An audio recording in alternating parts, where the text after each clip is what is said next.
What started as a student project investigating metro area judges has led to action by the State Ethics Commission and the repayment of thousands of dollars judges owed in back fines.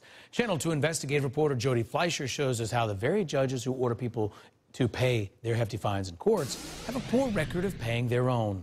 The students heard all kinds of excuses when they got those judges on the phone, but when we started asking for on-camera interviews, only 1 out of 50 would answer our questions. These are the very judges who fine you if you do something wrong, but the students found half of the judges had fines they hadn't paid. It surprises me, and I can tell you that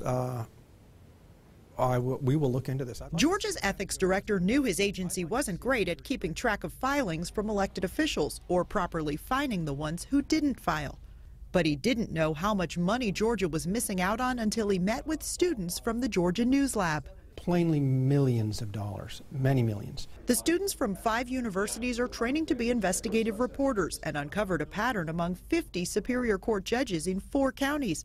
In the last 5 years, 37 missed at least one filing. Some had never filed. That just told us that definitely there's something bigger than it being like a mistake here or there. I feel like judges are like everyone else, and they should follow the rules. The rules require all elected officials to disclose their financial interests in businesses and properties, who gave them campaign money and how they spent it. That paperwork exists so attorneys, defendants, and others in their court will know if the judge has a conflict of interest. They have to file by that date. If they miss it, they owe the fee. It starts at $125, and unpaid fines are supposed to escalate to $375 after a week and $1,000 a month later. But the students found the state hadn't been assessing all of the fines, hadn't been notifying all of the judges, and hadn't been escalating when they failed to pay. And if our computer system could do that and doesn't do that, then I think it's a serious problem. One he says the agency is already working to fix. Meanwhile, the judge's money started rolling in once the students started calling.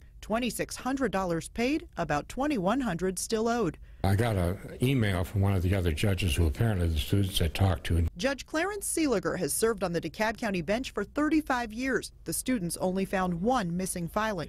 Well, I was in the wrong.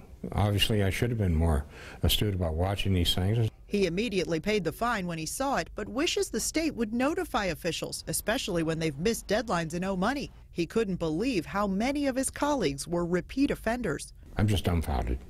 I think when the attention is brought to them, they ought to be paying as soon as possible, because that's part of our responsibilities as judges. He says newer judges might not have known about the requirements, but just like in court, ignorance of the law is no excuse. He applauded the students' efforts. The great reporting is done. Usually there's a lot of dirt work that has to be done, and they did it. It's honestly just interesting to see our work pay off. But uncovering the breakdown was also bittersweet. You don't want to hear that the agency that's supposed to be in charge of keeping these officials accountable, that they don't know that they have issues in their own system. A few of the judges tried to blame their staffers for the missing filings, and several vowed to do better in the future. Now, if you'd like to see exactly who owed what and what they had to say about it, you can read more in this Sunday's Atlanta Journal-Constitution. Reporting in Fulton County, Jody Fleischer, Channel 2 Action News.